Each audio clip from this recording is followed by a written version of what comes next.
તો હોળીને હવે ગણતરીના દિવસો જ બાકી રહ્યા છે। હોલિકા દહન માટે લાકડાનો ઉપયોગ કરાતો હોય છે, જેમાં વૃક્ષો કાપી નાખવામાં આવે છે, જેથી પર્યાવરણને નુકસાન પહોંચે છે। આ નુકસાન ટાળવા ગાયના છાણમાંથી હોળી માટે ગૌમય કાસ્ટ બાયોસ્ટિકનું ઉત્પાદન કરવામાં આવી રહ્યું છે।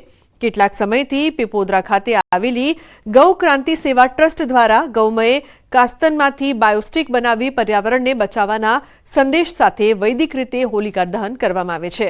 સંસ્થા દ્વારા 100 ટન જેટલી સ્ટીકો બનાવવામાં આવી છે। ગૌ માતાના છાણને સળગાવવામાં આવે તો તેમાંથી ઓક્સિજન ઉત્પન્ન થાય છે અને વાતાવરણને વૈદિક કરે છે।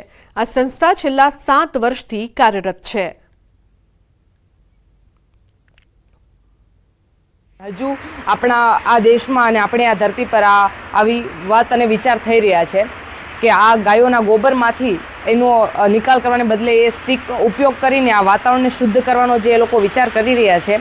અને હોળી એવો તહેવાર છે કે જ્યાં લાકડા કાપીને હોળી મનાવવામાં આવે છે, તો એના જગ્યાએ લાકડા કાપવાના બદલે આ સ્ટીકનો ઉપયોગ કરવામાં આવે તો એક બાજુ ગાય માતાઓ આત્મનિર્ભર પણ બની શકે છે અને એક બાજુ આપણો આ દેશ છે અને આપણું આ વાતાવરણ છે શુદ્ધ પણ બની શકે છે। અન્ય ગ્રાહકોને અને ભારતની સમગ્ર જનતાને, ગુજરાતની તમામ જનતાઓને, ગુજરાતમાં 50,000 કરતાં પણ જ્યારે જાજી હોળી થવાની હોય ત્યારે મારો વિચાર એક જ છે કે ભાઈ 50,000 વૃક્ષો તો આપણે એમને બચાવી શકશું અને વિચારને વધારે આગળ લઈ જાઓ, કારણ કે વાતાવરણ અને પ્રદૂષણને આપણે આ જે વધતા જતા પ્રદૂષણ અને કપાતા વૃક્ષોને બચાવી શકશું અને ઘર ઘર સુધી વિચાર પહોંચવો જોઈએ। મારી એક જ અપીલ છે, હર ઘર આ વૈદિક હોળીનો કોન્સેપ્ટ અને વૈદિક હોળીનો વિચાર અને ઘર ઘર અને ગામો ગામ આ હોળી વૈદિક હોળી થવી જોઈએ। ગાયના ગોબર અને ગૌમૂત્રનો કંઈક બેસ્ટ ઉપયોગ થઈ શકે એના માટે અમે વિચારતા હતા અને છેલ્લા આ અમારું 7મું વર્ષ છે કે અમે હોળીના તહેવાર નજીક આવે ત્યારે અમે ગાયના છાણમાંથી ગોબર સ્ટીક બનાવીએ છીએ અને હોલિકા દહન માટે અમે બધી જગ્યાએ પ્રોવાઈડ કરીએ છીએ।